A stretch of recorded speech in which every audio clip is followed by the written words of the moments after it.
6.793 trillion pesos na national budget para sa 2026 nilagdaan na ni PBBM. Ang report na yan ihatid sa inyo ni kapartner Creseline Catarong. Sa ceremonial signing na ginanap sa Malacanang nitong Lunes, Enero 5, tiniyak ni Pangulong Ferdinand Marcos Jr. sa publiko na ang 6.8 trillion peso national budget para sa 2026 ay nakaayon sa medium and long-term development goals ng pamahalaan. Sa ilalim ng General Appropriations Act o Republic Act No. 12314, sinabi ng Pangulo na ipagpapatuloy at palalakasin ang mga reforma sa edukasyon, kalusugan, paglikha ng trabaho, food security at social protection.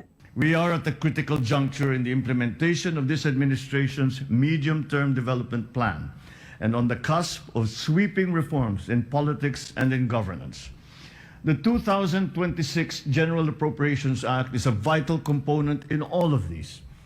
Alinsunod sa konstitusyon, ang sektor ng edukasyon ang nakatanggap ng pinakamalaking bahagi ng budget, mahigit 1.3 trillion pesos. Gagamitin ito sa pagpupondo ng bagong teaching and non-teaching positions sa mga pampublikong paaralan, promosyon at reclassification ng mga guro at konstruksyon ng mga silid-aralan sa buong bansa. Ang sektor ng kalusugan ay pinaglaanan ng higit 448 billion pesos upang higit pang isulong ang Universal Healthcare Program. Malaking bahagi nito ay ilalaan sa Zero Balance Billing Program na sasagot sa gastusin sa inpatient services sa mga ospital ng lokal na pamahalaan. Kasama rin sa budget ang pondo para sa disease surveillance at health financing. Makatatanggap naman ang PhilHealth ng halos 130 billion pesos, kabilang ang 60 billion pesos na ibinalik alinsunod sa desisyon ng Korte Suprema. Gagamitin ang mga pondong ito sa pagpapalakas at pagpapalawak ng benepisyo ng PhilHealth. Ang sektor ng agrikultura ay pinagkalooban ng mahigit 297 billion pesos para sa modernisasyon ng infrastruktura sa pagsasaka at suporta sa mga magsasaka at mangingisda. Kabilang dito ang pondo para sa mga farm-to-market roads na mag-uugnay sa mga komunidad sa mga sentrong pangkabuhayan, magbabawas ng gasto sa transportasyon at magbabawas din ng post-harvest losses. Ang social protection system ay tatanggap ng mahigit 270 billion pesos upang mapabuti ang kalidad ng buhay ng mga Pilipino. Nakaayon ito sa layunin ng pamahalaan na pababain sa single digit ang antas ng kahirapan pagsapit ng 2028.